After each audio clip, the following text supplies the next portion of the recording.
Some of the greatest seducers were not good looking at all. What are the qualities of a great seducer? I'm revealing stuff I shouldn't be revealing. Robert Greene is one of the best-selling authors in history. An internationally renowned expert on power strategies. Been referenced in songs by Jay-Z, Kanye West, and Drake. Written 6 international bestsellers that have become legendary. Why did you write a book about seduction? Seduction is a high form of power. People will do what you want without ever even realizing it. Seduction is a mating ritual. You can't just swipe and get it. But because of all the dating apps, if you are able to understand the language of seduction, you're going to have so much more power and success than anybody else. One thing about words is people can lie, but body language, it doesn't lie. You master that language, you can start deciphering all this people are giving you. It's about psychology and it's about how you carry yourself. If you feel confident, it will naturally radiate through your gestures. But what is real confidence and how does one build it? The confidence comes from... We've talked about the topic of powers, but in 2018 you had a stroke. In that moment, it sounds like your power had been taken from you. The left side of my body is paralyzed, and that was not easy. I've got to find a strategy to deal with all this shit. Please understand that the ability that you have now to run, to walk, to type, it can be taken away from you. It's miserable. Please don't take it for granted.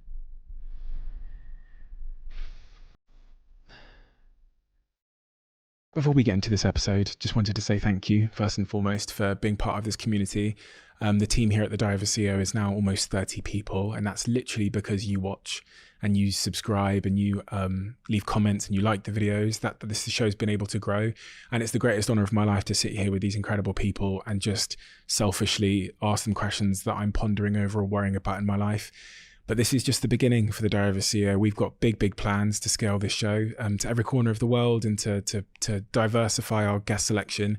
And that's enabled by you, by a simple thing that you guys do, which is to watch. So if there's one thing you could do to help this show and to help us continue to do what we do, it's just to hit the subscribe button. If you like this show, if you like what we do here, if you watch these episodes, please just hit that subscribe button. It means the world. Let's get on with it.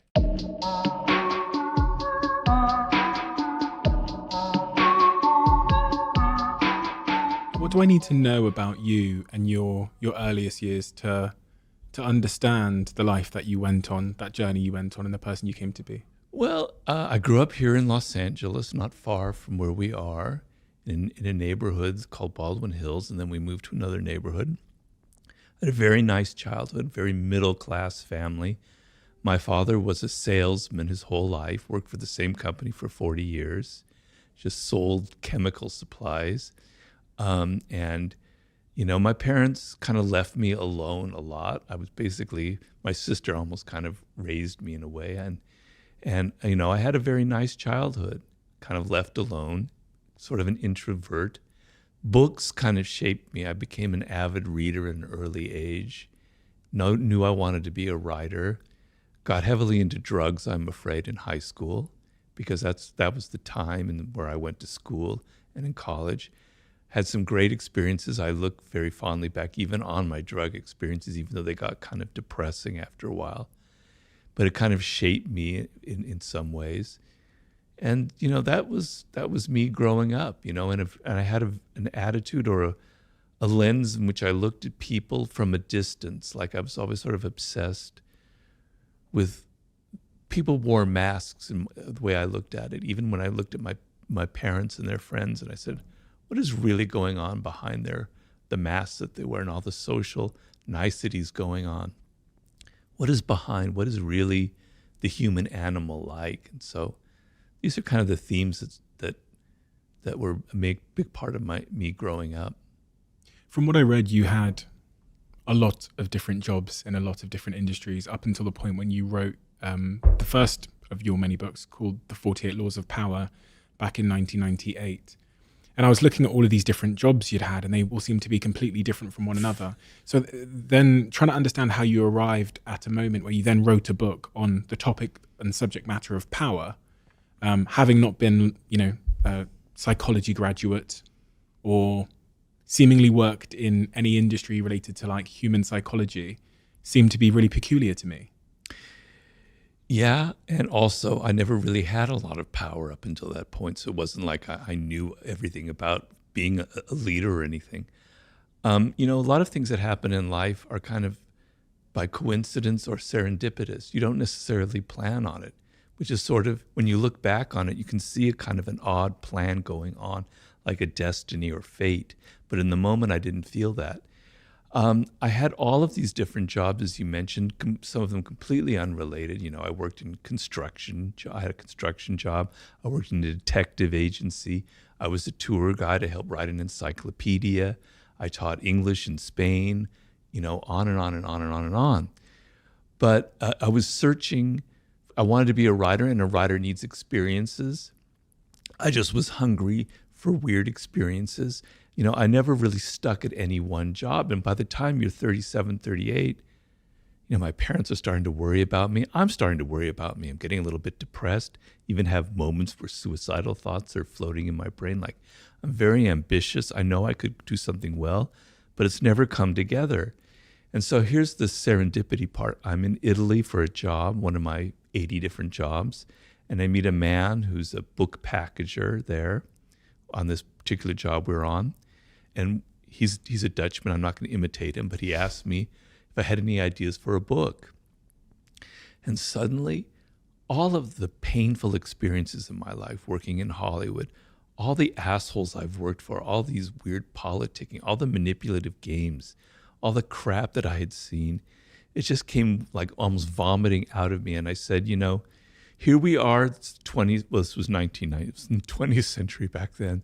Here we are in the late 20th century, and people don't dress like they did in the days of Machiavelli, right? They don't wear wigs and stuff, but it's the same damn thing. It's the same bloody battles going on, the same manipulations, the same kind of, people don't reveal who they are. And it's a timeless game of power, just the same as Louis XIV or Cesare Borgia, or the people, the CEOs in the late 20th century. It's this timeless thing. And as I'm telling him this, his eyes are lighting. He's, wow, this could really be a book. And, he said, look, Robert, I'll pay you to live while you write half the book, and then we'll sell it. And as I told you before, I was desperate. It was my get rich or die trying moment. I went back to Los Angeles. I borrowed money from my parents because I was that poor. And I wrote a treatment, and he loved it, and the rest is history. That's sort of my long-winded answer to your question. That's so interesting. It's crazy how in life things can just take such a turn out of nothing, and you never know what that thing is going to be. And I mean, you say the rest is history there. Give me an idea of the success of that book, The 48 Laws of Power, because I mean, I've seen it everywhere for as long as I've been looking at books. So quantify the global success of that book. Quantify? Yeah. Well, here in the U.S., it's sold quite a bit over 2 million copies, which is great. The weird thing is it's selling now more than it ever has sold before. In other words, the percentage of books that we're selling here in 2023 is greater than any period before. So it's accelerating, which is insane, and even my English publisher is having the same, is telling me the same stuff. So it's kind of accumulated. It started off a little bit slowly. I mean, we got press, but it became this kind of cult thing. I've had very little publicity in mainstream media, which was big back then. It's not big anymore, thank God. But it was word of mouth. It's like, have you heard about this book? It's kind of dark, blah, blah, blah, blah, blah. It got on a few television shows. There was this show, a reality show with boxers. I think it was called The Contender, in which the finalist held up a copy of the book and said, this book helped me get to where I am now. And it sold like crazy. It got into the hip hop stream, Jay-Z was the first person I ever saw quoting the book in print, in Playboy interview. And then, 50 Cent and all that, and Drake and all these people, that really kind of set it into the stratosphere. So it's slowly become a bigger and bigger thing. And I had no idea, I thought it was a weird book and it could be successful, but I had no idea the journey I was about to begin. It's weird. That journey of writing this book, have your feelings towards the book evolved or changed over time? Because society moves on, you move on as an individual, as a human, you learn new things, you mature, and then the book is kind of held in time. Not really. My philosophy in life is never look back, regret nothing. You know, it's there. I did it. It came in a particular moment in my life and in the zeitgeist, and things have changed a little bit. But it was a very serious effort to try and get at something timeless. Now, yes, there's a dark side to it, and maybe I've moved on from that. And I did, honestly, when I wrote my fourth book, Mastery, I was a little bit concerned that young people were thinking that the whole game of life is about politics manipulation. So I wrote a book to kind of counter that. But I think the book is true and it's held up. I think if I look at business, what's going on in the business world, I kind of I think I hit it on the nail about what goes on in the dynamics and the power game. You know, I wrote a book on human nature, and the idea is we were formed hundreds of thousands of years ago in particular circumstances.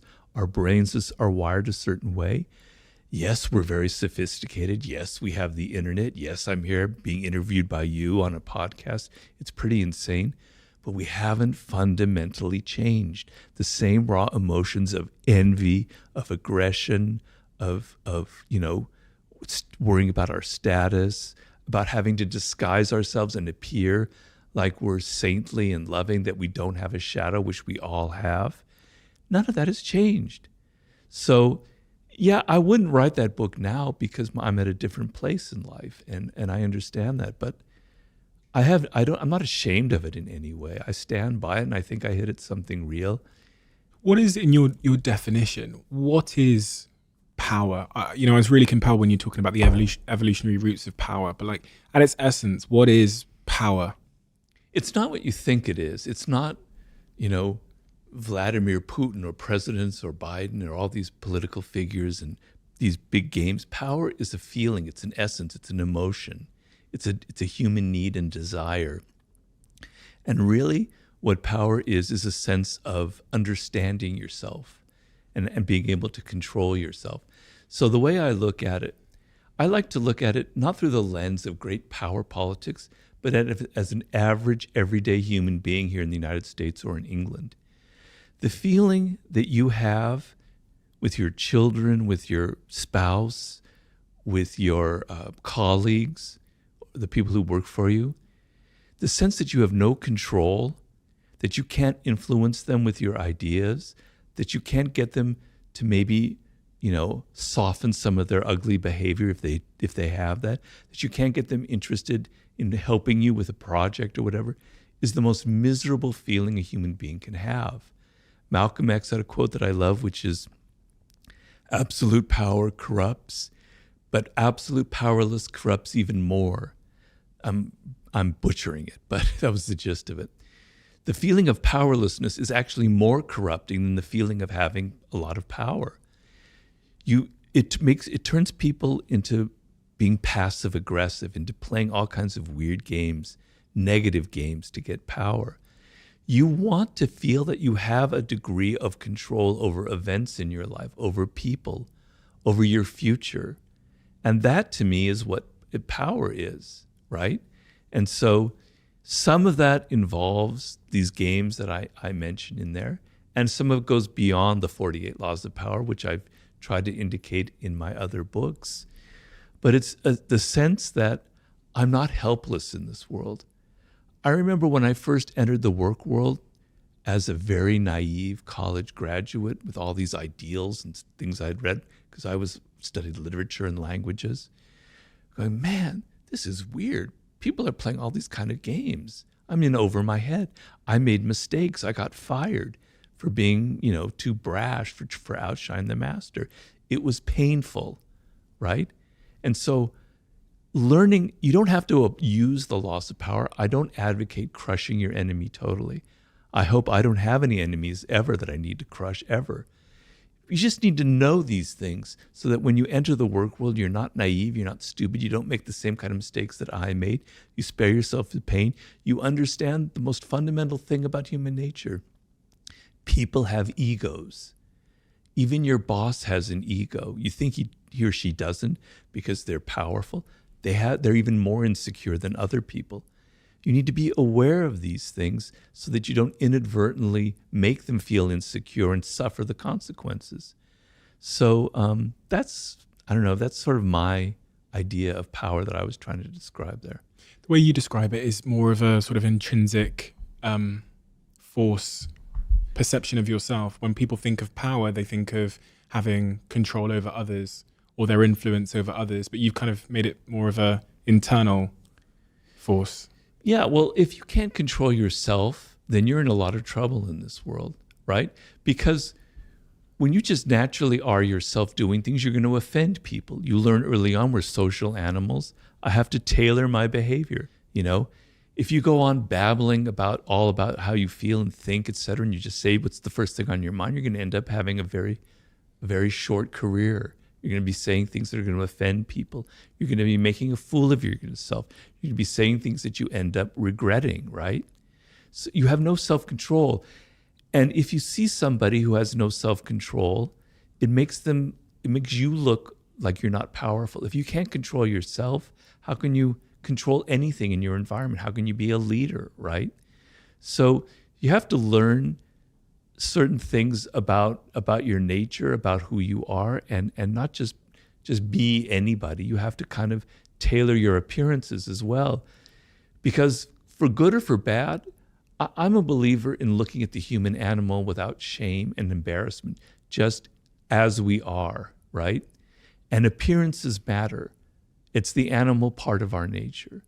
We judge people by how they appear, how they dress, their tone of voice, their body language, et cetera, et cetera. It would be, in an ideal world, we wouldn't judge people by appearances. We would just judge them by what's inside of them. Yes, I agree with that. But that we're not ideal. We're not descended from angels. We're descended from primates. So you have to understand that appearances matter. And this is part of the game. And so you have to control your appearances a little bit. You have to tailor it. You have to be a bit of actor in this world, on and on and on.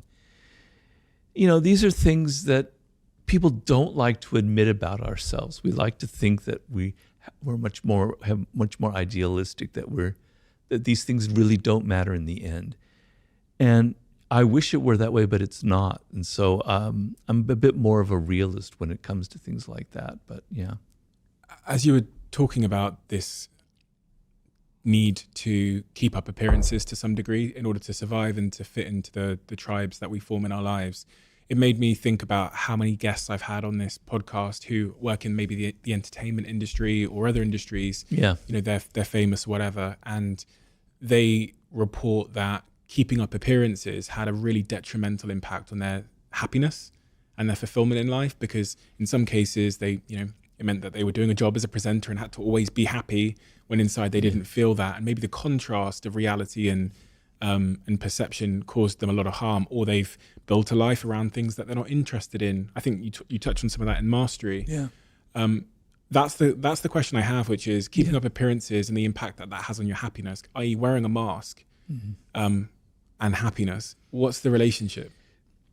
I talk about it in the 48 Laws of Power, where you have to play this game in life. To me, it's a form of wisdom, which is, it's a wisdom that used to exist like in the 18th century. I read a book that had a big impact on me many years ago called The Fall of Public Man by Richard Sennett, in which he described like cafe life in London in the 18th century or France. And he was saying back then, when you entered the public arena or your cafe, you knew you were an actor. You left the house, you put on a mask, and you had fun. You know, you knew it was like fun. It was play. You know, when you're a child, you like playing games. You like putting on costumes. You like playing your parents or some character you saw on TV. It's part of human nature. We like to play these games. We're role players. We're actors. And he was saying in the 18th century, that was just a given in life, that when you entered the public realm, you knew you were an actor. And then when you went home to your wife, your family, or your husband or wherever, you dropped the mask, you breathe a deep sigh of relief, go, now I can be who I am, right? And it wasn't a problem. It didn't create neuroses. It didn't create this like What's wrong with me? I don't know who I am anymore.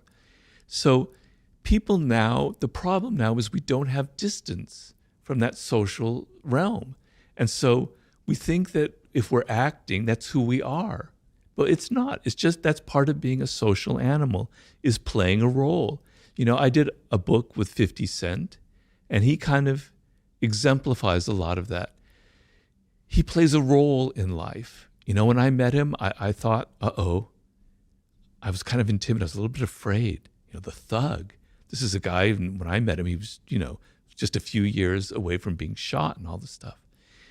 And I met him, and he was the nicest person in the world. He was almost kind of sweet. You'd hate it if I said that word, but he was sweet, right? He was very down to earth. He was very calm, etc. He's playing a role when he goes out and he plays that person, and he knows it. He knows it's like, he doesn't take it seriously, you know? He had this big beef with Kanye West back when I was doing the book with him. And then I met the two of them in Vegas when they were there for the awards. And they were like the best of friends. They were joking. It was just a game they were playing, right? So what I tell people is, we all are actors. Humans are born actors. We learn at a very early age to play that kind of game. It's kind of fun sometimes to do that, you know? Enjoy that part of life, but don't get it confused with who you are in your essence. That's sort of the dance you're playing between those two things.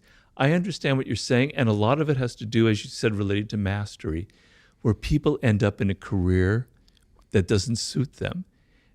And I think I understand what you're getting at. When I look at like presenters or people in the news, and they have to smile and be so cheerful, like, man, what a drag. I'd hate to be like that, you know?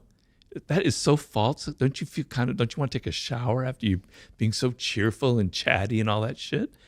You know, yeah, I understand that. But if that's the profession you chose and you love it, then maybe you don't feel that way. I couldn't do it personally. But, you know, I think it's okay to think of yourself as an actor. I don't think there's anything wrong about that. The second very curious law in your book that I uncovered was law number 2. I'm talking about the 48 laws of power here, where it says, never trust friends too much. Learn how to use enemies. Yeah. Do you trust your friends? Okay, well, everything in the book is context. So when you take things out of context, it's a little harder to understand. And what I'm trying to say in that, I'm talking about in the work world, when you're out in the social realm. And one of the worst things that people do is you have a job, and I've been guilty of it myself even after I wrote the damn book. You're out in the work world and you need to hire somebody. You need to find a colleague. You need to find a partner or an employee. Your mind naturally gravitates towards a friend, right? Because they know you, you trust them, you have a relationship, you know, and you feel comfortable with them. And it's a terrible mistake. So many of the worst things that have happened in history are because of that very problem. Because friends, there's all these emotions involved between people, right? And those emotions confuse the issue. So what I'm talking about in that law is when you need to get results, you need to think, when you have a job or something, you have to think in practical terms, not in terms of emotions, not in terms of friendship, et cetera, et cetera. So you want to keep your work world separate. It's not everything about life is having to be friends and having nice things and everybody like you. Sometimes what matters is getting results done. And sometimes the best person to work with isn't your friend because they don't have all this other stuff that we're talking about. In fact, a very powerful move is if there's an enemy out there, somebody who you never got along with, if you approach them and say, let's bury the hatchet, you know, I have a job and I'd really like you to work with me. I know you're really smart. The turnaround of emotions is a very powerful thing where they're going, wow, yeah, sure, that's great. I never expected that. And they're highly motivated to now prove that they're worthy of your change of mind. So it's not about not trusting your friends in the realm of friendship in personal relationships. It's about being aware that the work world is different from the realm of personal relationships. The other point I found really curious was point 3 about concealing your intentions. And Yeah. I find this curious because I've never really known where to land on this when people ask me for advice on the subject matter about how much of your hand should you show, whether it's in business or life or whatever. There's a group of people that think you should always just keep everything you're doing and your intentions totally secret, because then people might copy you or they'll attack you or whatever. And then there's another school of thought that says when you're building something, when you're doing something, when you have a mission, you need to share it with as many people as possible, because that will galvanize people to come along with the journey with you, and they'll want to support you and help you. So when I read point number 3 about concealing your intentions, I wanted to ask you about what you think about that. Which side do you land on? Well, everything depends on circumstances. So the laws are never meant to apply to every situation, right? So when it's with your own team and you're trying to inspire them and you're trying to give them a vision, you try to get them on your side, yeah, you share your vision with them. You share, this is where the group is going. This is where I want things to be in 3 years. Let's all get together. We're trying to do something very positive for the world. Okay, here's my plan, right? But then there are circumstances where revealing everything about what you're planning to do is actually very counterproductive, right? So the business world in the 21st century is extremely competitive. It's getting worse and worse by the day. As more and more people now are entering the power arena, and I think it's a great thing, where it used to be just a realm where only older white men had power, and now the doors have opened to everyone. The level of competition is that much more intense, particularly now even with the internet. You have rivals out there. You have competitors out there. Even as we talk right now, maybe you're not thinking about them, but they are. They're going to steal your ideas. They're looking to take your business away from you, et cetera, et cetera. Just be aware of that phenomenon. And just always saying what you're planning on doing isn't always the wisest thing to do. Sometimes, if you're in a tricky situation, putting people off the scent and giving them a red herring and saying, I'm planning to do this when in fact you're planning to do that, is a very powerful technique. It's deception, but all's fair in love and war and business, I'm afraid. So, there are moments where you don't want to lay all your cards out on the table, right? You want to either create a little bit of mystery so that people don't know what you're going to do next and they're wondering what you're going to do next. And as they're wondering what you're going to do next, they're kind of on their heels a little bit. What's the next thing that Stephen is planning? I don't really know. Wow. It's a very powerful approach. There are other times and other experiences and moments in life where you do want to reveal what you're planning to do because there's a purpose behind it. I'm just saying, be aware. Don't just act in this world. Be aware. Have a strategic mindset. Sometimes concealing is what you need to do. Sometimes not concealing is what you need to do. It's funny when we have this conversation about power and the darkness and the shadows that people have in them. I think a lot of people listening, and probably it seems that way because I'm the one asking the questions, as if I'm questioning society that I'm not part of. They'll think they might think they don't play these games, right? They might, so that's the question I have is like, have you ever encountered anybody? Do you believe there's anybody out there that doesn't play power games, manipulation, have shadows, have darkness in them? No, I don't. But so in my war book, I read the biography of Mahatma Gandhi, one of the saintliest figures in history, right? And I realized that Mahatma Gandhi was actually a brilliant strategist. Now, I'm not saying his use of nonviolence and civil disobedience didn't come from the heart. He didn't mean it. He didn't actually believe in the peaceful method. He did. It was very sincere. But he was very strategic about it. And he planned a campaign, several campaigns like the Salt March in the 1920s, where he knew, for instance, that the English public was very liberal-minded. They had this ideal of themselves as being they weren't colonialists, they weren't imperialists. They were doing the best for the world. And he deliberately had these marches where he knew that they would be reading in their newspaper and seeing photographs of Indian people being beaten up by Englishmen and their Indian officers on the streets of wherever. It would have a terrible impact on the public. He thought in terms of strategy. Okay, so there's Gandhi. Then there's Martin Luther King, who's somebody I wrote about a lot in The Laws of Human Nature. Another great icon whom I admire, who actually was inspired by Gandhi and had campaigns of civil disobedience.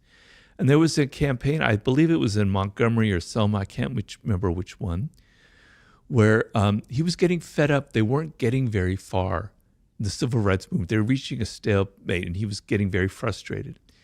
And an advisor came to him and said, look, we're going to have this massive march, and I can get a lot of elementary school and junior high school students to be on this march because they believe in you and they're very fervent.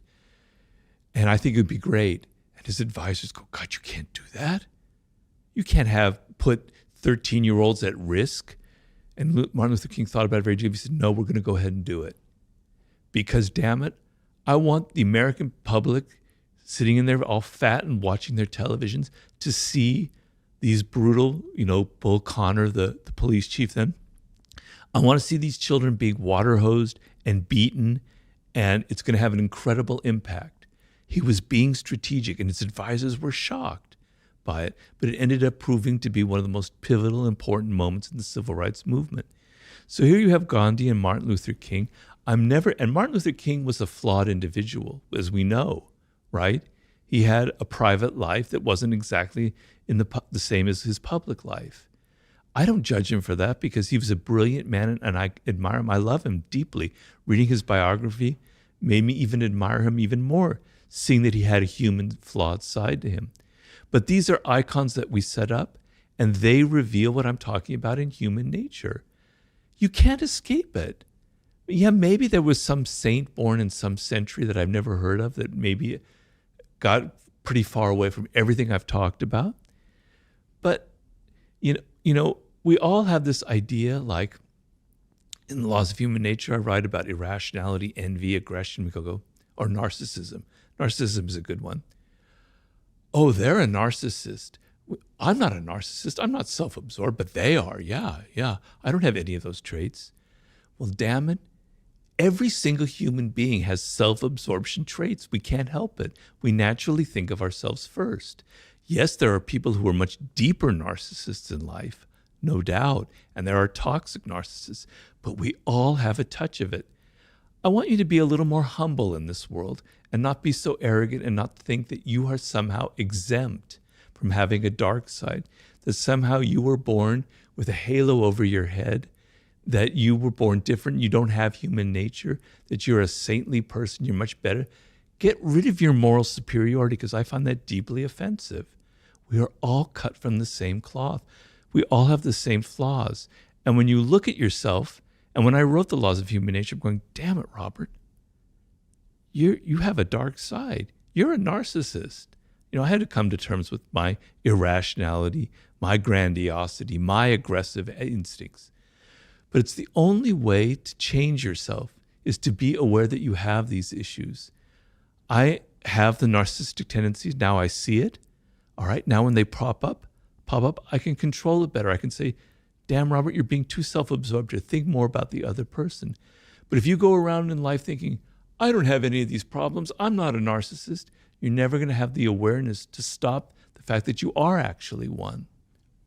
Being a narcissist, is that objectively a good or a bad thing? Because when you was obviously, I know people at home go, it's a bad thing. It's a narcissist cause a lot of harm, and that's very true.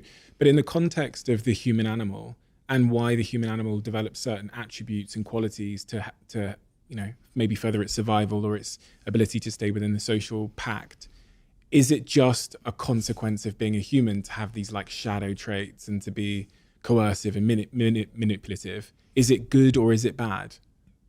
Or is it neither? It's neither. Because it just is, right? So with narcissism, for instance, there's a reason why we're narcissists. So I explain in the book, it's not my own theory, it comes from some great psychologists like Kohut, the origins of narcissism, right? So when your parents have to kind of not abandon you, but have to not give you as much attention as you used to have, and you're 3 years old or 4 years old, you don't remember it, but it was very painful. Like, oh, they don't love me as much. What's wrong with me, right? I have to get that love and attention, not just naturally. I have to do things to earn it, et cetera, et cetera. And what happens with a lot of people in that situation when you're a child is, I have to develop I have to be my own mother or father. I have to find a way of loving myself. When something bad happens, I have to retreat inward and go, I'm really not so bad at all. I'm actually a decent person. I like my own tastes. I like the clothes that I wear, et cetera, et cetera. You're developing the shreds of self-esteem, right? And people who never develop that because they were abused or they were abandoned or even if they were suffocated, never develop that self-esteem. And so what happens in life is if you don't develop that and you get older and people attack you and yell at you or criticize you, you can't retreat inward to that self-esteem, that love you have. The only thing you know is to get angry, they call it narcissistic rage, and to yell at people and say, God, get away from me, you're evil, et cetera, et cetera, et cetera, right? And then the other problems evolve where the only way I don't have that inner self-esteem, the only way I can get people to love me is by being incredibly dramatic and overly dramatic, et cetera, et cetera, et cetera, and always making myself the center of attention. That's what creates a deep narcissist. That's their only way of getting the love that they need. So children, we all need that degree of self-esteem, that anchor in our life. So narcissism, self-love, is not a bad thing. But what happens is as you get older, if you go too deep into it, it becomes a problem. And so what I say is you need to take that self-love and that has a good function and turn it outward as much as you can and turn into empathy and love and consideration for other people. That's your task as you get older in life. That's how I approach all of these flaws. You can't run away from them. You can't run away from your shadow, your dark side. You can make it work for you. You can make it positive and productive and healthy. You can become a healthy narcissist, which is a name that I use in the book. You can use your dark side for positive purposes. Let's say you have a lot of anger inside, and I had a lot of anger when I was younger. I was a very angry young man, right? Channel that into some kind of cause. I have a lot of causes that I believe in very deeply. And when I was younger, I was like that. Channel that energy into something productive and helpful and put it into something that goes to something that helps society. That's using your dark side for positive purposes. Because the dark side of human nature has a lot of creativity, has a lot of energy. An artist has to have a dark side. You use your dark side because all those dark emotions, all the people that shat on you in your life, they inspire you. They create your best work. Don't run away from your shadow. Don't run away from your narcissism. Use it in a healthy way. And acknowledge it. I think that's the hardest thing for people to do, right? Yeah.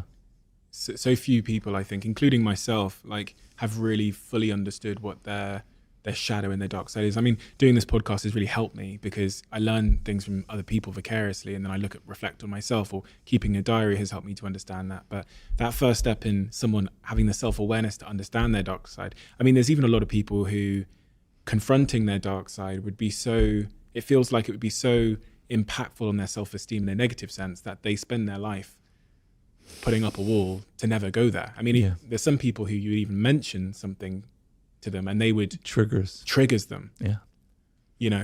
We can all think of those people. The really interesting thing there is the role that your early years play on your relationship with power. Because when I think about some of the nicest, I don't know if this is just a general stereotype or a narrow observation I've had, but some of the nicest people I've met in terms of, being the opposite of whatever a toxic narcissist is, seem to have really comfortable, loving, secure, safe, early experiences. And then is that broadly true in your view? It's a generalization, but there is some truth to it. I mean, there's things that are called attachment theories where psychologists have looked at the kind of attachment you had to your parents, and they categorize it in 4 different ways. And there's the ideal, the best one, where you have this incredibly loving mother and father, and they're giving you unconditional love, but they know also how to give you your independence, etc. It's not terribly common. I don't know what the percentage would be. Then there's levels and levels, and then as you get to the 4th level, it's like the abandonment one, or abusive and abandonment, where you basically leave the child alone. You don't give it any attention, any love, and it's very crippling, right? But the thing is, children are much stronger than we think they are. They're very resilient. They're very resourceful. They're going to find their love. They're going to find a way to compensate for it in some way. And what's something very interesting, when I was doing Seduction in some of my other books, and I look at people who were like very charismatic, like a Malcolm X, like a Marilyn Monroe, I could go on and on and on.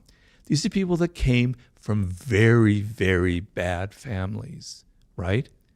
They had no love. Marilyn Monroe was an orphan, essentially, raised in an orphanage, you know? Her whole life was, I got to get people to love me. I need love so desperately. And her way of doing it was to literally make love with the camera. Nobody ever done that before. You could sense that she needed it, and it was so powerful that you sensed it, that she drew it to herself. Great charismatic individuals. John F. Kennedy is someone who had a lot of charisma. He came from a very bad childhood, right? His father was very mean to him, etc. Some children, in the worst circumstances, it ends up bringing the best out of them. They have to find their way in life. And some people who have everything don't go very far because they don't know how to find things for themselves. So life is weird. Some people who have great childhoods do well. Some people who have great childhoods are spoiled and never learn how to get things on their own. And some people have the shittiest childhoods, learn how to be resourceful and get what they need on their own. You mentioned seduction there, the art of seduction. Why did you write a book about the topic of seduction? Seduction is a high form of power because you make people feel pleasure.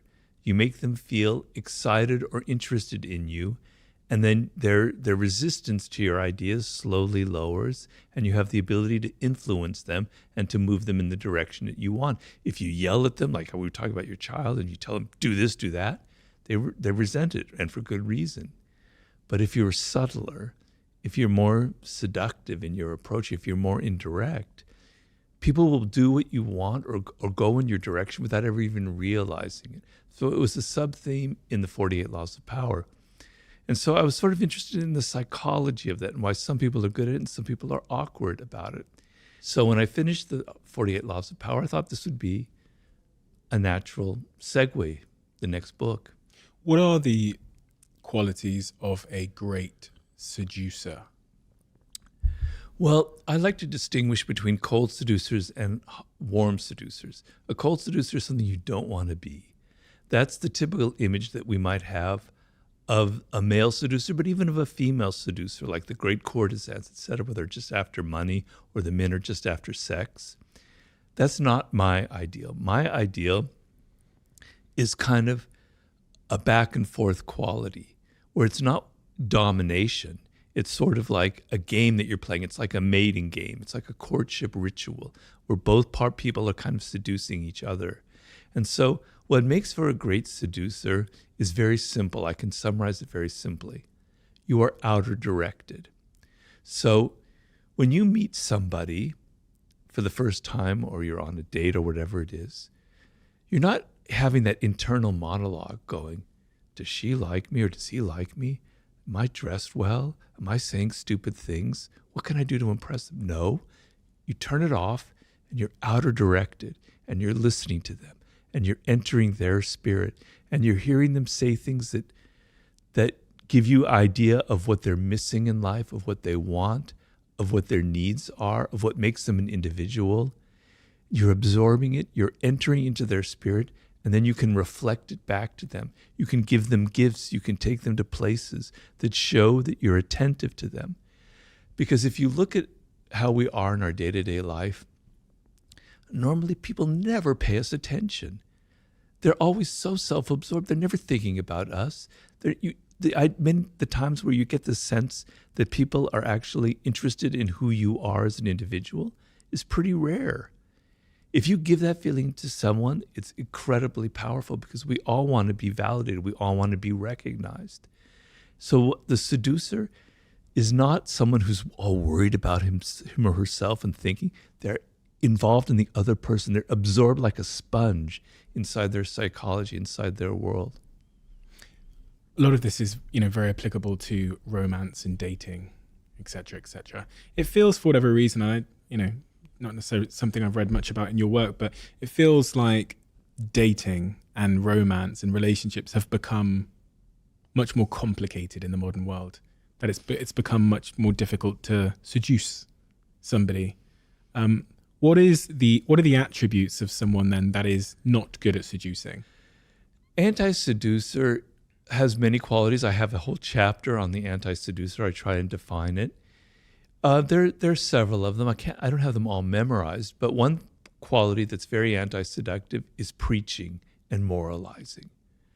Is like telling people, "Oh, that's wrong what you just said," or "Your politics are ugly," or you're not really good at this," or something or other. Having a moral superiority, a sense of sanctimony in a realm which should be about pleasure, where should be that kind of equality, that kind of back and forth dynamic, where you're asserting your moral superiority, is deeply, deeply anti-seductive, the element of preaching to people. Not being generous, and I mean not just with money is important, but not being generous with your spirit, right? You want to be open, you want to give as much as you can to the other person of yourself, of your time, of your money, of your energy, etc. So being all kind of crimped and I don't want to give, I don't want to spend money, I want to take you to the cheap place to eat, I don't want to give you much time, is very, very anti-seductive. When you were talking a second ago about the person who goes on the date and they're thinking about themselves and what they, what their hair looks like or whatever else, that spoke to an insecure person. Is insecurity a seductive quality or is it a anti-seductive quality? It is anti-seductive. Now, there is a part of weakness that is seductive. So I would say vulnerability is seductive, but insecurity is anti-seductive. And there's a big difference. Why does vulnerability draw people to you? Because the sense, so if I can define seduction in simple terms, most of the time we are closed to the influence of other people, particularly now. We have these walls up because life is harsh. People are coming at us with their advertisements, with their pleas, with their wanting money, with this, that, and the other. And we've all learned to be very defensive, right? And seduction is an openness, is the opposite of that. And you felt it when you were a child towards your parents. You felt very vulnerable and open. And there was an element of your parents and how they treated you that was very much like a seduction, right? So seduction is about being open to the other person to the extent where you can even fall in love. You can fall under their spell. And the sense of letting go of your ego, letting go of your defensiveness, and letting another person enter your world is being seduced. It requires vulnerability. If you meet, the typical scenario is of a man who's not vulnerable at all. He's so powerful and in control and everything, has no vulnerabilities. It's frightening. For a woman, it could be very frightening. Like this, he's so strong, he's so invulnerable that there's something wrong about it. Maybe he's a serial killer. Maybe he's got skeletons in his closet. Something isn't right about that. What seduces you about a puppy, about a child, about an animal, is their vulnerability. It makes you want to hug them. It makes you want to help them, right? The sense which if you came upon a tiger that's there and they don't need that, well, that's not seductive. I mean, on your screen it is, but if they're there in your living room, that's not seductive. But that puppy is, right? Vulnerability, the sense that somebody needs protection or help, brings out qualities in us that we don't normally have that I think allow for seduction. So that is being vulnerable. That is, I can be influenced by that other person. I am open to their spirit, right? That's being vulnerable. The word vulnerable, I hate to sound like a professor here, so excuse me, in seduction, comes from the root of it means a wound, vulnus. So you have a wound inside of you and you need healing. And the other person naturally wants to help you, right? But being insecure is means I'm so self-absorbed, I'm so worried about myself that I can't get out of it. And we've all had that experience. When you meet somebody and you can sense, you can smell their insecurity in them. I'm not judging them because we all have insecurities. It makes you feel insecure. It makes you feel a little bit awkward. Whereas if you meet someone who's not like that, who's confident, etc., it brings out that quality in you. So if you're on a date and there's someone you smell that kind of insecurity, it makes you awkward and insecure. It creates a kind of a problem. So that would be the difference between the two. There's going to be a lot of people listening to this that are single and ready to mingle. What advice would you give them in terms of being great at dating? You've talked about the importance of vulnerability there and how that kind of forms connection between humans in a very innate way. What else is great dating advice for the single people out there? Well, the thing is, okay, there's several things. So first of all, we live in a culture where people think you shouldn't have to put effort into something like love and romance. You should just be who you are, man. I don't have to put on a role. I don't have to play a game. That's manipulative, blah, blah, blah, blah. No, I'm sorry. Love and romance is something that is almost biological. If you look at animals and mating rituals, they're incredibly elaborate. Seduction is a mating ritual. And so the worst thing you can feel is that this person isn't putting any effort into something. Let's just say it's from the woman's point of view. This man, he just shows up wearing jeans and his usual sloppy outfit. He doesn't comb his hair, et cetera, et cetera, et cetera. He takes me to the pub for dinner on our first date. You know, he's not thinking about me. He's not willing to put any effort into it. If he's not willing to put any effort into it, what's it going to be like 3 months down the line when he completely takes me for granted, which is what happens in a relationship? Am I not important enough, right? Whereas the ability to have a little bit of effort, to think of it as kind of theater and drama, and that there's nothing evil about it. So I'm going to dress nicely. I just have to be fancy. It's just that I'm going to put some effort into how I look. I'm going to take her to a place that I'm not talking about candle lights and roses and that kind of crap. You can be creative. It can be somewhere that's scuzzy, that's on the wrong side of town, but it's different and it's appealing to, and you put some thought into it. There's a reason you're taking her there, right? I have a friend who went on a date and she came back from the date and was complaining because the person that she went on that first date with was took her to a spot where he had an available valid discount code for like 2 to 1. And talk about anti-seduction. There you go. Why is that anti-seductive? In that case, one might say that male is being, economically savvy, financially savvy. If you're not able to let go of your kind of tightness when it comes to a woman, then something's wrong with you, man. Just let go. Spend some extra money. Spend the extra 10 quid that you might need to spend on taking her to someplace different. But it signals a kind of cheapness. And it's not about money. It's about a cheapness in your spirit, right? She's not worth, letting go. Okay, maybe you don't have that much, but my God, you have enough. It's not going to make, if you're that poor, then okay, maybe. But probably not. You can afford it. Show that it means something to you. Seduction is a language. It's not a language of words. It's a language of gestures that we're paying attention to. We're paying attention to people's body language. We're paying attention to their actions, to the things that they never say. So when you signal that discounts are so important to you that even on the first date you have to have a discount, you're signaling that there's something tight about you in your nature, and it's not very pleasant. From doing this podcast and speaking about topics like love and sex and dating and, dating apps even, one of the comments I saw quite frequently was from young men who are struggling to seduce a woman, or vice versa. Specifically young men that, and then I read some stats. I think Scott Galloway came on the podcast and talked about how, I'm going to butcher these numbers, but a staggering amount of men haven't had sex young men haven't had sex in the last 12 months. And then when I looked at the comments section, specifically on YouTube, I kind of saw that energy reflected, where it looked like young men in particular were struggling to seduce a mate, a partner in the modern world.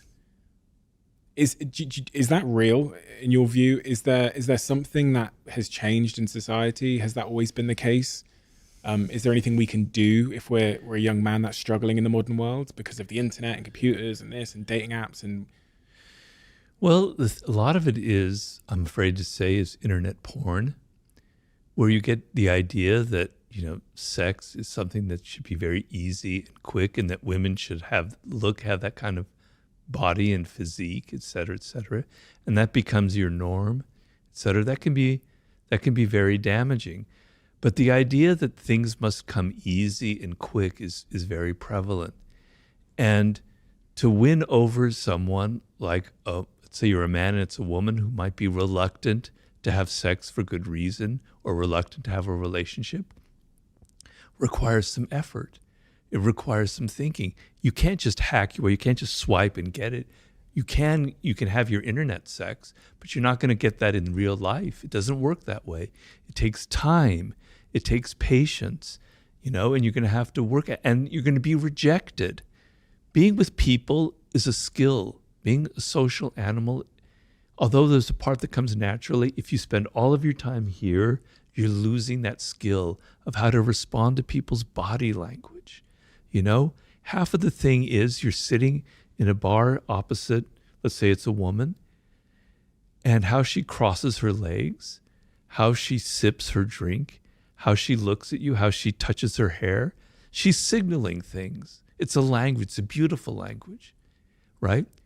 You have to learn it, and you're not going to learn it here because you can't. You have to be in person. It has to be skin to skin. You have to get a feel for what other people are thinking and feeling. And we're actually really, really good at that. That's what makes us human. It's called mirror neurons. I can sense what's going on in your mind. I can read your body language. You have to get out in the world, and you have to put yourself physically out there and try and have rejection. And I know it sounds awful, but it is a skill in a way where you're learning how to understand and deal with people and understand who they are and get inside their spirit. It takes time and effort and patience. So for young men, you have to realize that, right? If you think everything has to be easy and quick, it's never going to work for you.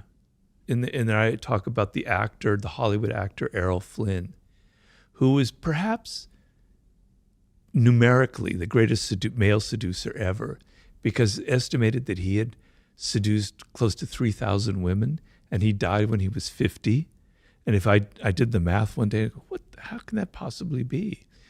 And I tried to research what was his secret, and it was hard to find out. Finally, I found a book written by a woman whom he had seduced, another actress, and she said he was so relaxed and so comfortable. It was like an animal type thing. And then when I would sit with him, it was almost as if I had drunk 2 martinis just sitting next to him. His comfort and his security and his confidence, his relaxed attitude, it just made me drunk. So feeling relaxed, feeling confident and not defensive and comfortable with yourself is a very powerful seductive quality. I mean, there are many of them, but that's one that I would point out. Have you ever figured out what builds confidence? You earlier on, you were talking about how children need to experience things firsthand. You can't just tell them. You can't just tell someone, for example, to be confident. Preaching doesn't seem to work. What is it in your view that does build that true, you also can't fake confidence. No. I remember, I'd say we talked about rejection a second ago. I was rejected by pretty much every girl that I was pursuing between the ages of 16 and I'd say 22. Really? Yeah, do you know what it was? I was faking confidence. It all changed when I was actually had a sense of security in myself. Right. But in the period where I was like faking confidence, I was pretending I was confident. It was like they just could read past it. That's almost how I look back on the situation. So I came to learn that you can't fake confidence. You can't pretend to be it, because there's so many sort of micro expressions that end up reading more like insecurity than confidence. But what is real confidence, and how does one build it in your view? Well, you've kind of answered your own question there in a way. So, fake confidence is like bravado, right? And you're putting on an act. And particularly women who've had to deal with this for, millennia, they can smell it, they can sense it. They don't have to, it's not in your words, it's the body language, et cetera, et cetera. Real confidence comes from actual actions, from your actual things you've accomplished, right? So, when you're 22, 21, it's hard to have that confidence, because what is it based on? Maybe it's based, maybe you're really good looking if you happen to have that good fortune and you can feel confident about that and you don't have to try so hard. All right, maybe that might work. Or maybe you're really good at sports, or maybe you're a really good dancer, or you're a really great singer, but it's based on something real. You have a skill. You have something that separates you. You have something that you can do, that you can accomplish. Because when you're 21, it's hard to have those. I look back on myself when I was that age. I had nothing. No wonder I got rejected, So it comes from what you do in life, okay? The finest sense of confidence is actually creating things and having success and meeting goals and achieving things and having a record of that, and maybe what goes with that is having some money, but it's not necessarily, because you don't have to have a lot of money, and you don't have to be good looking to seduce. That's a myth that I try to explode in The Art of Seduction. Some of the greatest seducers, male and female, were not good looking at all. It's about psychology, and it's about how you carry yourself. But the confidence comes from actually what you can do, not how you feel or what you say. Well, it is how you feel, but the feeling is based on things that you actually can do, skills that you have that separate you, that make you feel really confident, So Body language. Yeah, I find it fascinating that, there's quotes and things that say 80% of our communication is nonverbal, et cetera, et cetera. Body language is so interesting to me because, again, I think that's one of the things that it's just impossibly hard to fake. I was reading, a couple of books on, there was a phase when I was, 20, probably just after being rejected all the time, when I was maybe 22, where I started reading books from pickup artists, and they would obsess on the topic of body language. And one of the things they'd say is, and I was explaining this to my girlfriend a couple of weeks ago, that when a man is lower confidence and when he's desperate, he does this thing called pecking in a nightclub, where he'll lean in and shout in your ear. And when he's higher confidence, he kind of leans out and he'll wait for you to lean in. Small things like that, subtleties like that intuitively we're reading and understanding and communicating and etc. But someone that doesn't have the confidence probably isn't even aware that they do. So when I reflect on my rejection phase, I think, gosh, my body language must have been exuding desperation and low status and low value, low self-esteem. What's your thoughts on body language? And well, in my last book, Human Nature, I wrote a whole chapter on it. I quoted the figure 95%, but who knows what it really is.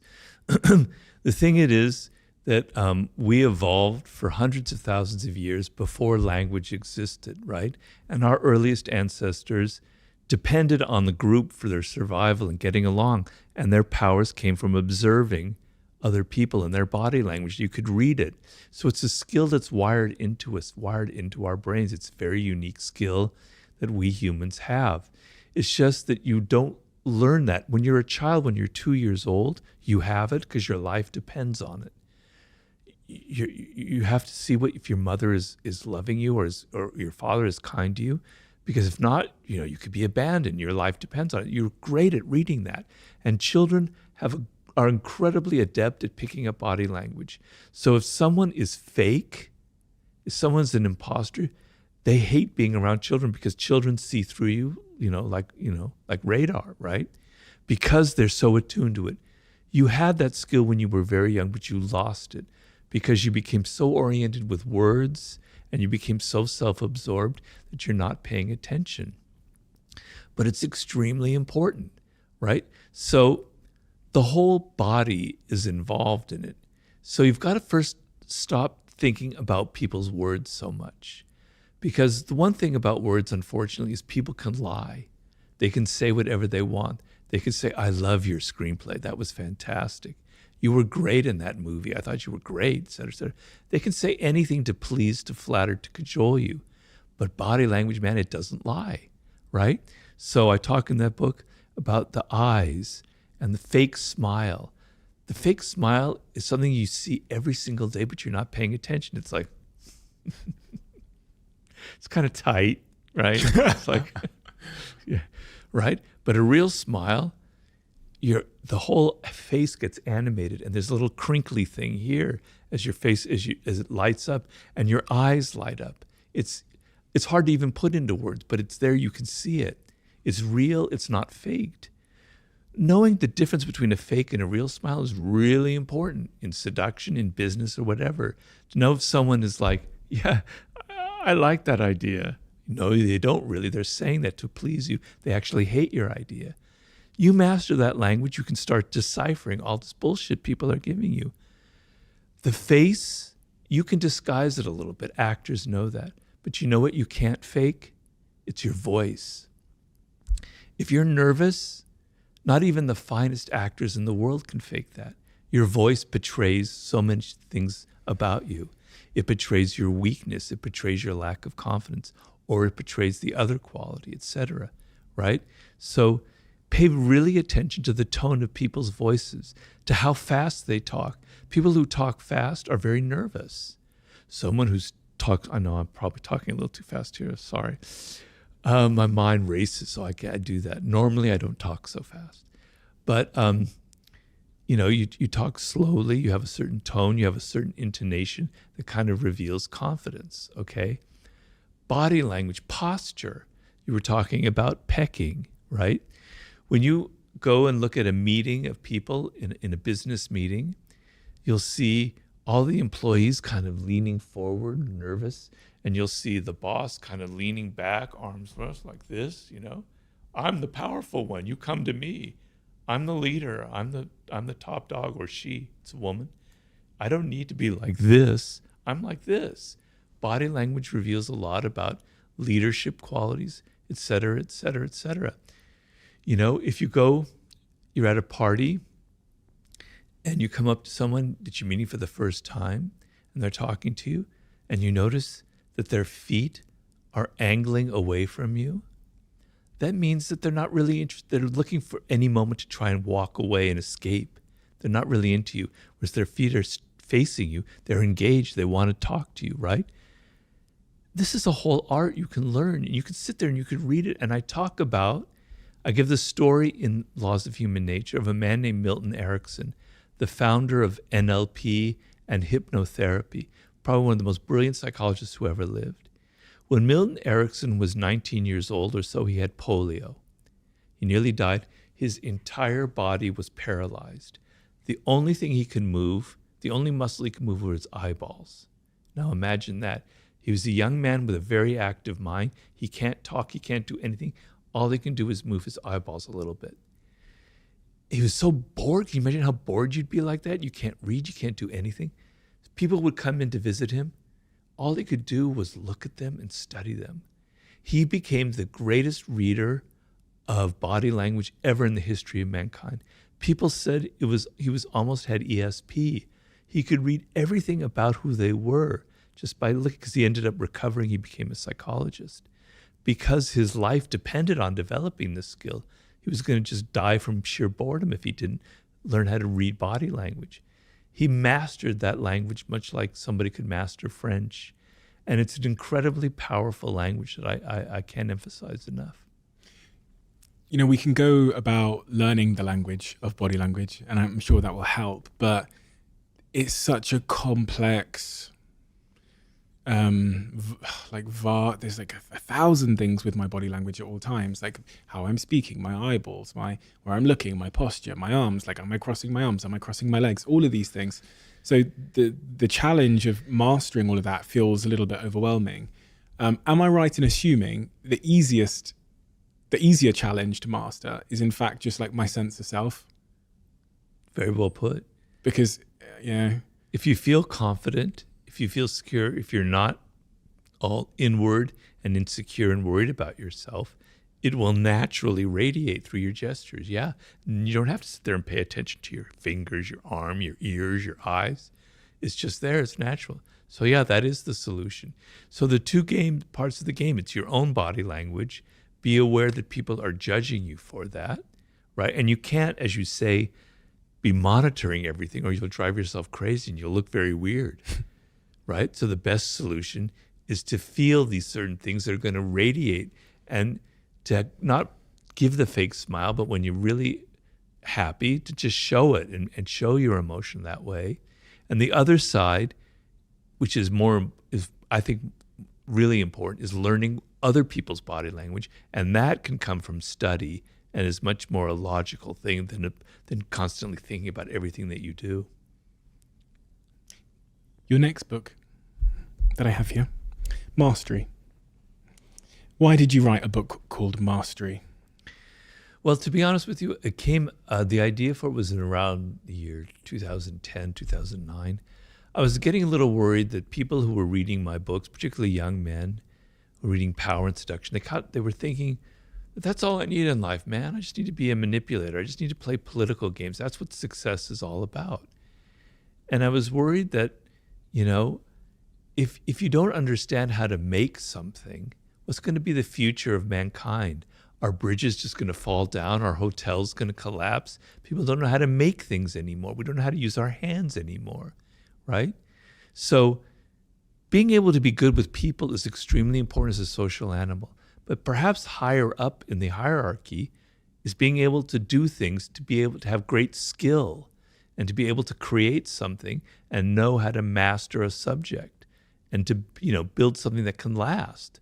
That's really important. And I'm feeling like because young people, this is back in 2010, imagine now, have this idea that everything comes quick and easy because you can click, click, click and things come to you, that everything in life should be that way, that we're becoming alienated from the human brain and how the human brain operates, because the human brain requires time. If you know how the human brain operates, we have what are called neural pathways. And every time you repeat something, a neural pathway is created and strengthened and strengthened and strengthened. It's why we get addicted to things, but it's also why we develop skill. So if I'm sitting there shooting free throws day in and day out and day out, my brain is wiring it, it's learning that motor skill, that hand-mind thing, and it's getting better and better and better at it. It takes time, it takes repetition to build those pathways. And I explain in Mastery that you reach the proverbial 10,000 hours, which some people dispute nowadays. So it's just a number. It's not a fact. You've spent so long learning something that there's so many pathways. It's like this amazing inner landscape with all these connections going on in your brain. And now you can be creative. Now you can come up with things that nobody's ever thought of. You can play chess on a higher level. You can be Pele on soccer or Lionel Messi making passes that no one had ever seen before because you're not having to think, right? You don't have to think anymore. Your body just does what it wants. Imagine 20,000 hours, which is possible, which people sometimes attain in certain fields. You're almost like a genius. You're almost like superhuman, right? If you're someone who's so logged into the internet, to getting things instantly, you can't get past 100 hours, let alone 10,000. You're never going to develop skill, and you're going to find life really, really difficult for you. So I wrote the book because I was actually deeply worried that we were losing a part of how the human brain operates, something elemental part of our wisdom. The interesting through line between that and the subject matter we've discussed in Power and Seduction is that by learning to master something, you build that sense of self-esteem and confidence that we're looking for to be good at the former topics mentioned. But on the topic of mastery, the first chapter in this book, and really the first question a lot of people ask, is this question about finding your passion. And I've always had a difficult relationship with this question because it sometimes assumes that there's one of them and that you have to go in search of it somewhere. In the first chapter of your book, you talk about discovering your life task. Why is it important? Is it the same thing? Is finding your passion and finding your life task the same thing? No, I just recorded this yesterday on my own podcast. I went on a rant about how it's not about passion. It's not about finding your passion. I actually don't like that word passion. It kind of makes me cringe because if you think about it, passion, to succeed at anything requires time and effort and boredom and tedium. So let's just say a simple example. You're learning to play the piano.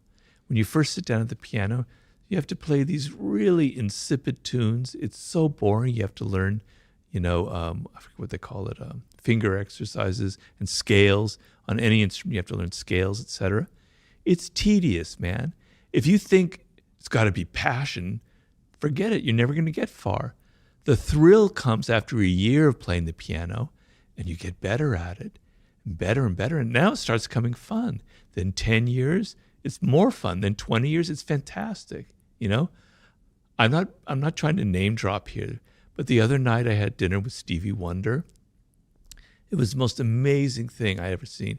He's absolutely, I wish I had interviewed him for my book.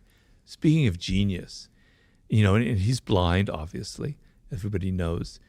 But I was watching him, he performed for us. We were there with a group of friends at his recording studio. I was watching him play the piano, and he's blind, right? And he's improvising. And it's just absolutely brilliant and amazing. And as I'm seeing this, I'm thinking, I could see the thousands of hours he's been putting in just touching these keyboards and knowing where the keys are. It was just mind blowing how amazing it was. That is the power that the human brain naturally has through hours and hours and hours of effort. That's how it works.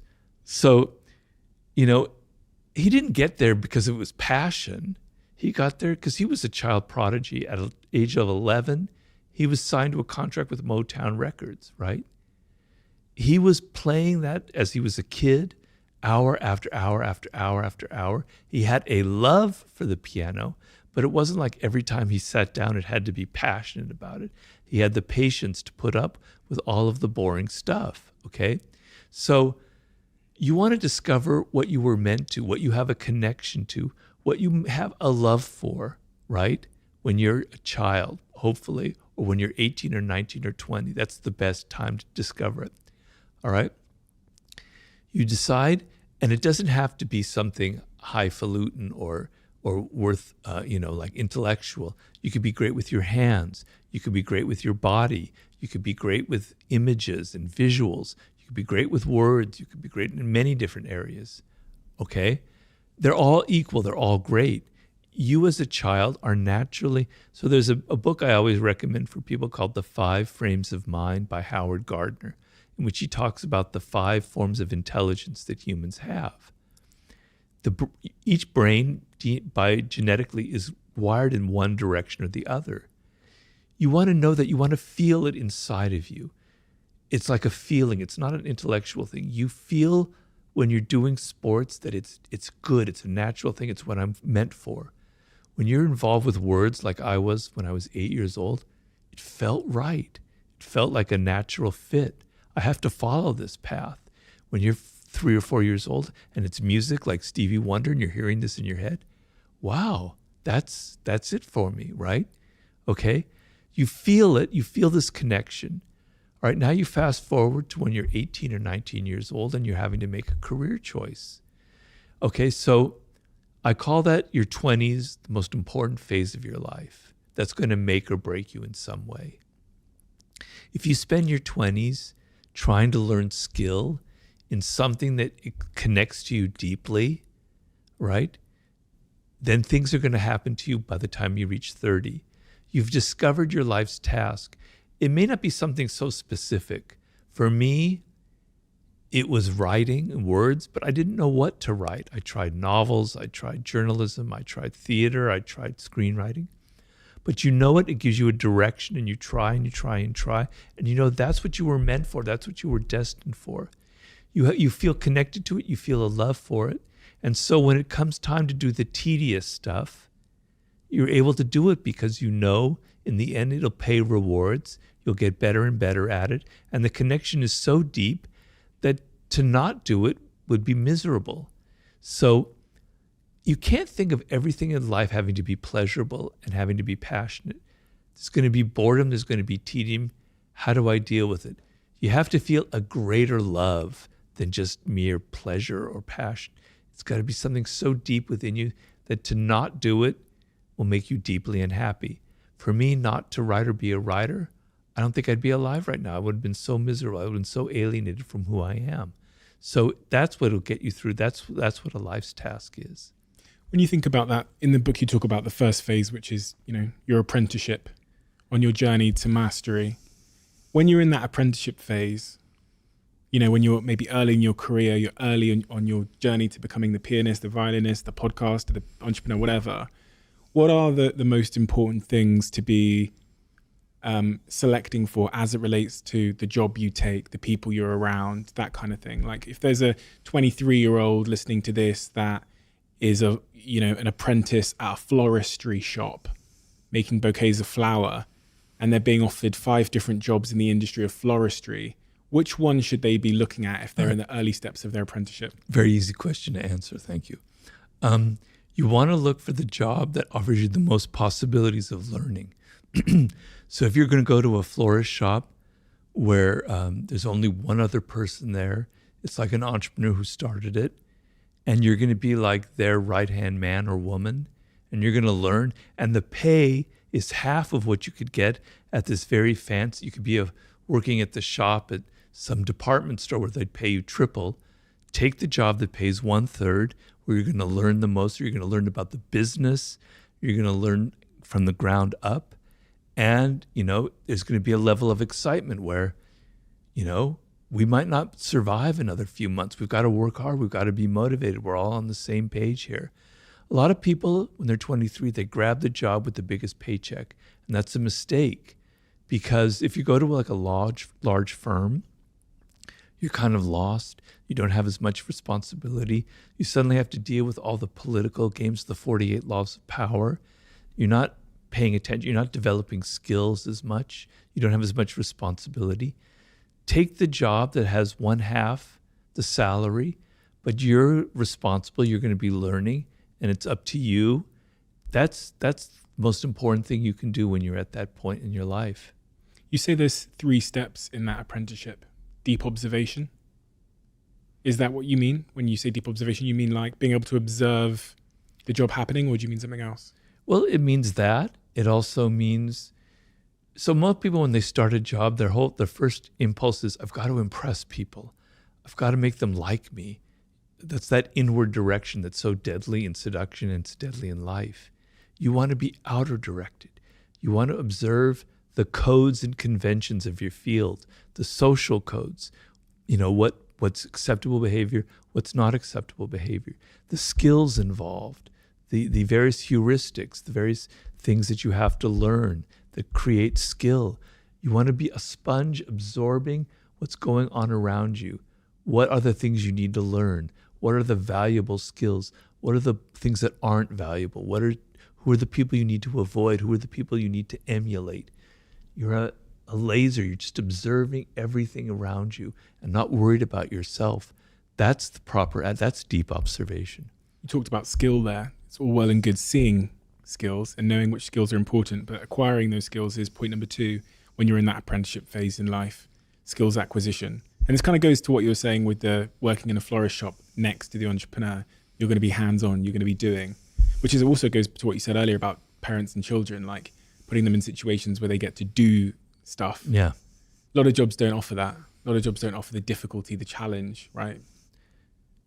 How important is that? Well, we call it learning by doing. And you see, some things play into how the human brain operates. That's what you want. I give the image in the Introduction to Mastery, that pardon the alliteration here, but the brain has a grain to it. You want to work with that grain. You don't want to work against the grain because it's counterproductive. And one of the grains of the brain, is learning by doing. When, flashback 300,000 years ago, and we're sitting there, we're making tools out of bones, out of wood, etc. The way the skill was passed on to other people and didn't die with one generation was you watched this person making the tool, and then you watched them and you learned and you imitated them.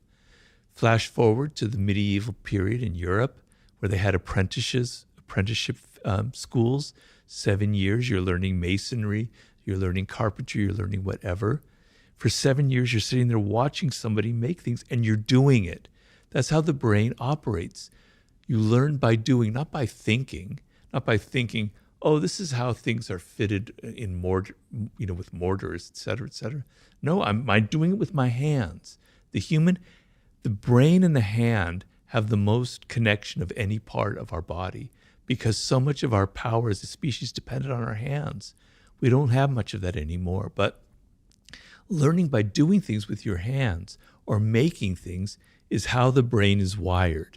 So you want to go with that grain. So you want to do things, you want to make things, you want to be learning through action, not through just a lot of talk and, As you might know, the show's now sponsored by Airbnb. I can't count how many times Airbnbs have saved me when I'm traveling around the world. Whether it's, recently when I went to the jungle in Bali, or whether it's when I'm staying here in the UK or going to business in America. But I can also think of so many times where I've stayed in a host's place on Airbnb and I've been sat there wondering, could my place be an Airbnb as well? And if it could be, how much could I earn?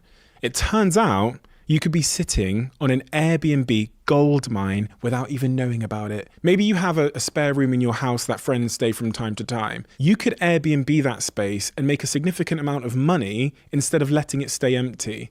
That in-law, that guest house, that annex where your parents sometimes stay, you could Airbnb that and make some extra income for yourself. Whether you could just use some extra money to cover some bills or for something a little bit more fun, your home might be worth a little bit more than you think. And you can find out the answer to that question by going to airbnb.co.uk/host. One of the things that you referenced at the start of this conversation, I think maybe even off camera, was in 2018 you had a stroke. And that changed your life in a very fundamental way. Can you tell me what happened and how it changed you? Well, it was a terrifying experience. I was in a coma. I emerged from it, and suddenly, I'm somebody who's very physical. Sports was a huge part of my life. I would swim very long distances. I love mountain biking. I was doing all kinds of hiking. It was extremely important to me. Every single day I did something physical to take my mind off things. Suddenly it's taken away from me. The left side of my body is basically paralyzed. I have no control over it. To this day, I still have problems with it. Can't swim, can't mountain bike, can't hike, right?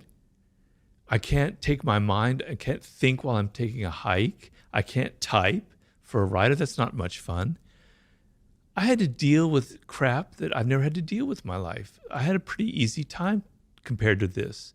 I had to learn new life skills when I'm already 62 years old, That isn't easy stuff. I don't want to whine or complain because people deal with worse stuff all the time. A lot of people get cancer, etc. But it's this, anybody who's had a stroke knows what I'm talking about. It's very hard because you can practice and practice and practice and practice hours and hours of therapy. I do over an hour of therapy every day, and you hardly notice any results. The frustration, it takes you 10 minutes to tie your shoes. You can't button your thing. You have to get other people to do that. It's hard to cut food. You have to be patient. You have to accept this. You have to find another way of loving your life, of accepting these things that you took for granted before. And I tell people, I look out my window now where I'm writing and I see people walking their dog And I put myself in their shoes and I go, God, that must be so great just to walk your dog down the street. What a pleasurable thing. They don't realize it. You take it for granted now. Please don't take it for granted. Understand that the ability that you have now to run, to walk your dog, to swim, to type, it can be taken away from you. And just appreciate your life for what you have, because the things that I love were taken away from me and I wish they hadn't been. So I've had to adjust myself. You know, when something like that happens in life, when you are the victim of a tragedy or instance or circumstance or something that happens, there's often a degree of unfairness surrounding it. And when I read about that incident in 2018, I read that it was a bee sting that caused a clot that caused the stroke. Yeah, I know. It's actually, I think, a wasp. But if that wasp had been like moving, the wind had been a little different and had moved this way instead of this way, I may not have had a stroke. But I can tell you this. So in May of that year, the stroke was in August. In May, I'd finished The Laws of Human Nature, which took me 5 years. And when I finished that book, I felt like I was near death. I was so exhausted. I was so drained. My wife was really worried about me because I just looked really haggard. Slowly, I kind of recovered. But then in July, I went to New York and I forgot my blood pressure medication that I'd take. So my blood pressure was starting to rise. And then I came back to LA and I walked in this park and the wasp stung me here. And my whole chest turned red and it was like the most unbearable feeling. So I went to the hospital. They gave me this drug called prednisone to relieve the itching. Prednisone increases your blood pressure. And so when I ended up having the stroke, the blood clot, it was right where the wasp sting was. So the neurologist said, probably all this cholesterol was released from that from that wasp sting here, and that's where the blood clot occurred, okay? But there were all these other circumstances that kind of led to it, a kind of a perfect storm. And maybe if I hadn't had that wasp sting, it would have happened 4 months later under different circumstances, and I would have died. Because what happened was I was driving my car when I got my stroke. My wife was in the other seat. She saw something really strange going on my face. I didn't notice it. She forced me to pull over the side of the road. 90% of the time I'm alone. I'm swimming, I'm hiking, I'm driving. Could have happened 4 months from then. She wouldn't be there. I'd be dead right now. So I can't really think in terms of, if that wasp had been diverted. It would be a good feeling, but it's too painful for me to imagine. I like to think of, fortunately, someone was there who saved my life, because it could have very well happened 4 months from then, because my body was worn down and something much worse could have happened. That journey you described of having to rebuild and relearn and redesign your life, we've talked about the topic of power so much in this conversation. In that moment, it sounds like your power, to some degree, had been taken from you. You learn, like, at least for me, when I looked at people differently after my stroke. I had more empathy for them.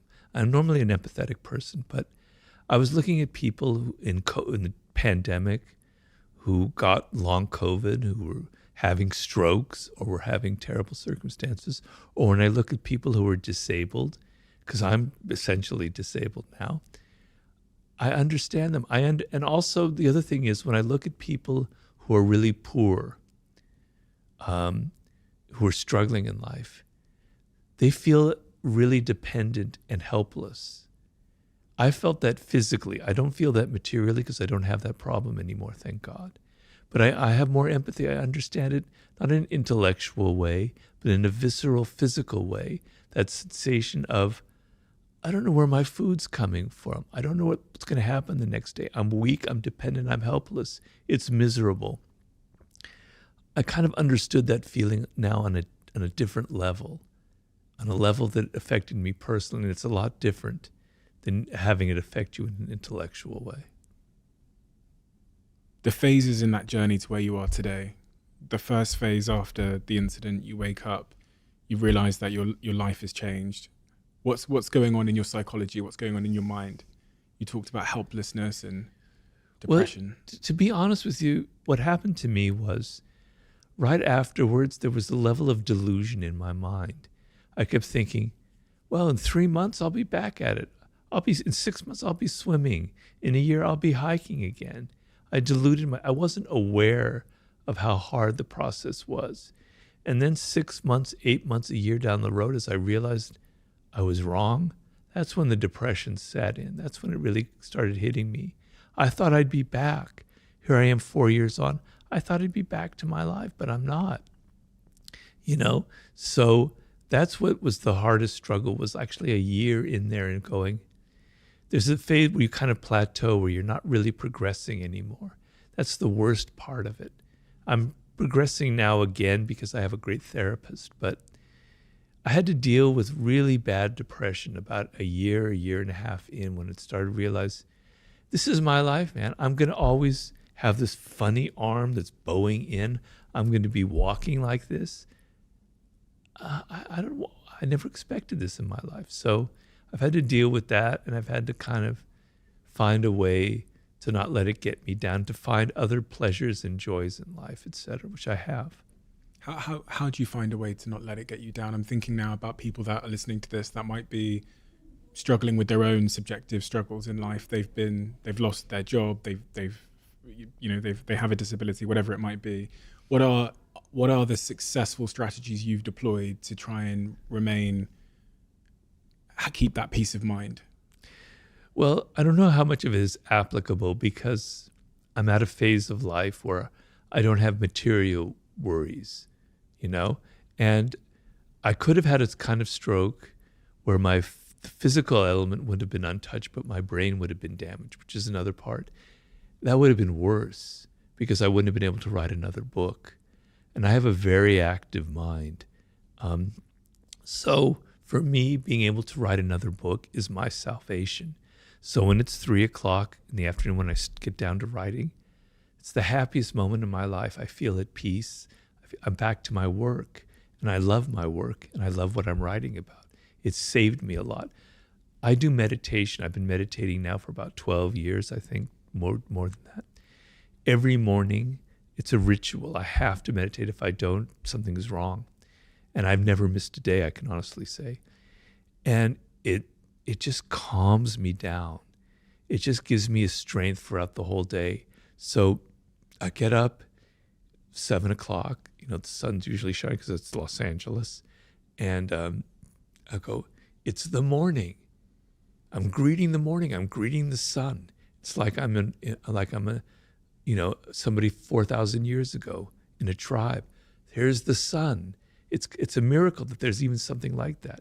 The birds are chirping. I'm looking at the ivy. The sky is blue. I just calm myself down. Intrusive negative thoughts start popping into my mind. You didn't do this. You have a podcast today at 2:00, Robert. You want to do this, that, and the other. I'd get rid of them. I go, calm down, put that away. Ground yourself in what it's helped immeasurably. The other thing is, always keep in mind that there are people who have it worse than you. So I don't want to feel I don't like the sense of feeling sorry for myself. In fact, sometimes I turn it around and I look at that person walking the dog or jogging, and I go, I actually feel sorry for you, because you're not aware of how precarious life is. You're not aware of how this can be taken away from you. You're not aware of how precious it is to just be alive and just to see the sky and the birds. So I feel better than you in a way. I turn it around. I don't want to feel sorry for myself. There are people who have it worse. I read in the newspaper all the time, cancer, or you're in Ukraine, or I was dealing a lot with people in Iran right now, what they're dealing with. I don't have to deal with that kind of crap, like being in Iran and dealing with that daily life. How horrifying, These are thoughts that take you out of the moment where you're feeling sorry for yourself and you're kind of grateful for certain things. So those are some of the strategies I've had to kind of create for myself. I find it so, I guess, powerful to hear those strategies, because we all get caught up in our narrow perspective and our own subjective feelings that we're suffering or that life is against us. And then that kind of torments us in many ways. As you've post-stroke in 2018, is there anything else that you have learned about the nature of happiness from that incident that you might not have known before that incident, that I might not fully understand now? The things I heard you talk about are the importance of a sense of purpose, how perspective and gratitude are central to our feelings of happiness. But is there any other observations you've had that, I'm just saying this from my own selfish perspective because I want to know? Well, first of all, I don't want to give the impression that I've solved everything, because I'm a work in progress. I have moments where I get so frustrated, and it's almost like I have Tourette's syndrome.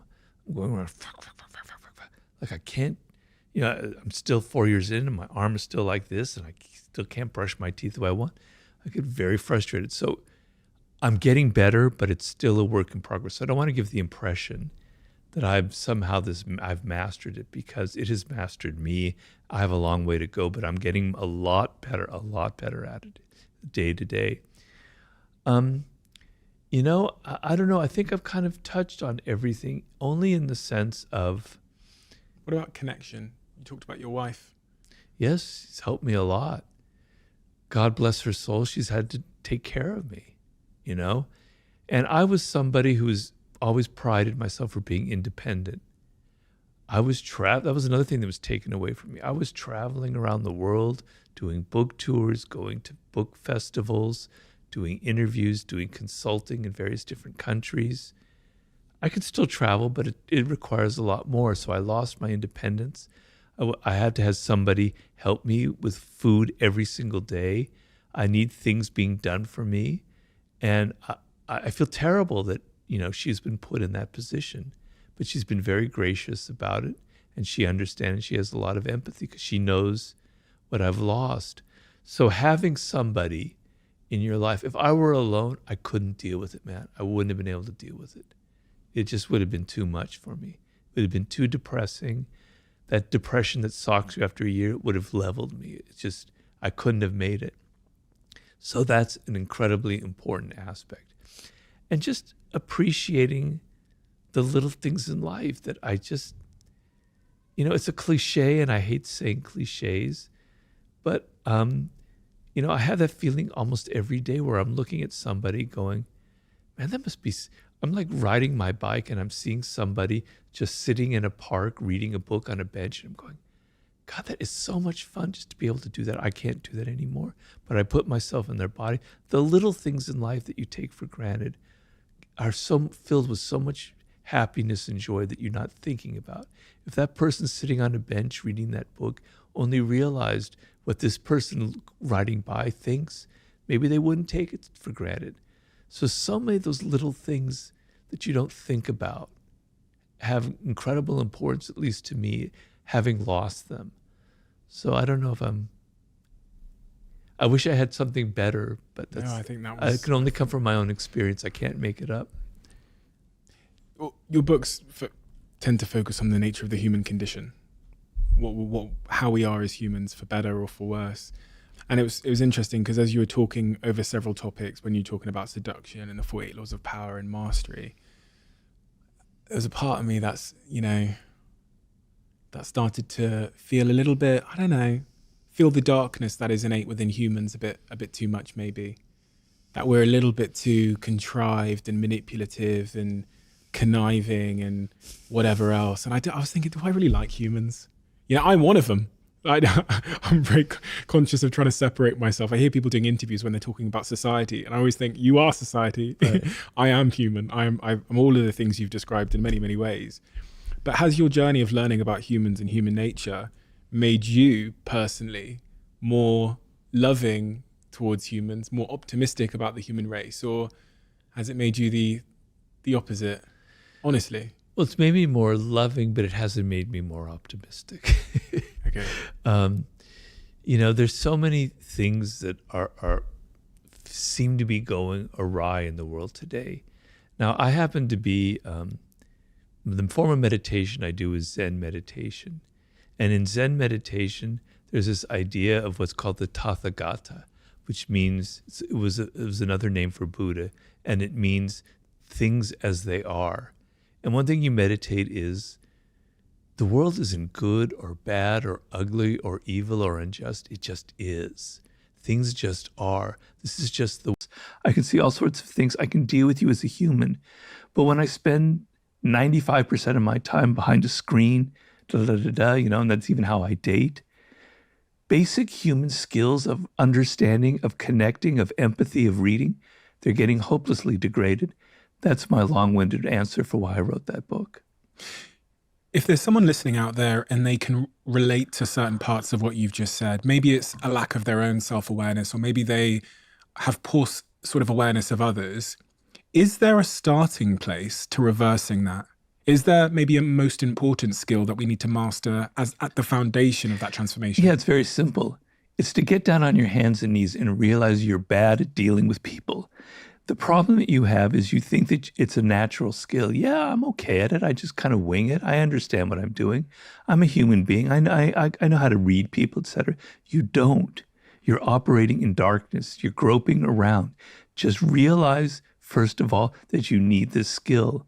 And once you realize that, the first thing you do is you look inward.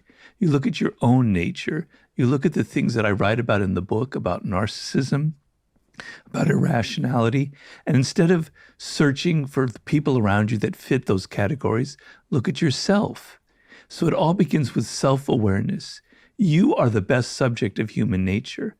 So when I was writing this book, it was actually quite painful.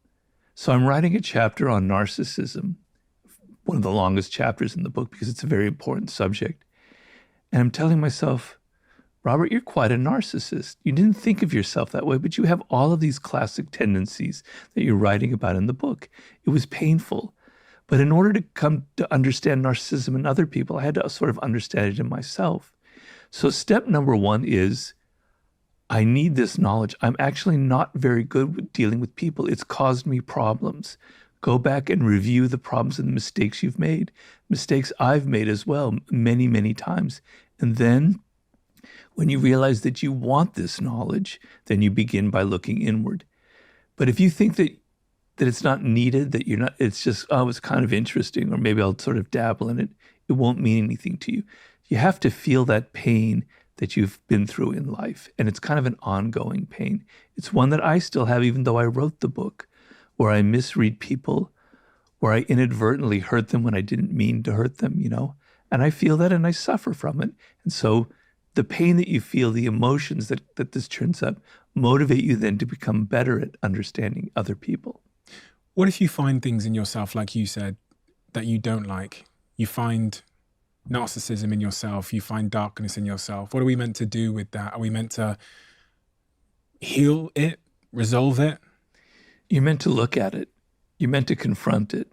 I have in the book a quote from the great writer Anton Chekhov that people can't begin to change themselves until they know who they are, until they understand themselves, right? So we all want to change. We all want to be better at ourselves. But until we know who we are, until we realize our flaws and our weaknesses. So the main law of human nature, if I could summarize it, is we don't like to look at ourselves. It's always the other person. They're the ones with the problem. They're the ones who are aggressive or passive aggressive. They're the ones who feel envy. They're the ones who are irrational. But me, no, I'm a paragon of virtue. I'm always moral. I'm always good. I'm always smart, etc. So it's the point isn't to beat yourself up and go, damn it, I'm an awful human being. We're all humans, come from the same source. We all have the same ancestors. We all have the same flaws in our brain. It's not like you're exceptional. It's not like you're the one person that doesn't have a narcissism, that doesn't have self-absorption.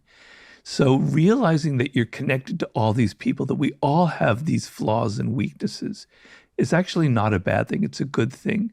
And then by examining yourself deeply, you can begin to change some of these things. It's just like I don't go like, oh, damn it, I'm a narcissist. I'm self-absorbed. I think a lot about myself. I love talking about myself, which is something I'm afraid I do like to do, right? The point isn't, I'm just depressed. There's nothing I can do. Once I'm aware of it, I can begin to change it. But if I'm always repressing it, if I'm always thinking, no, I'm good, I don't have those problems, then if you can't see them, how can you change them? How can you deal with them? How can you become a better person? How can you change those qualities that you don't want? One of the most important things in the laws of human nature is that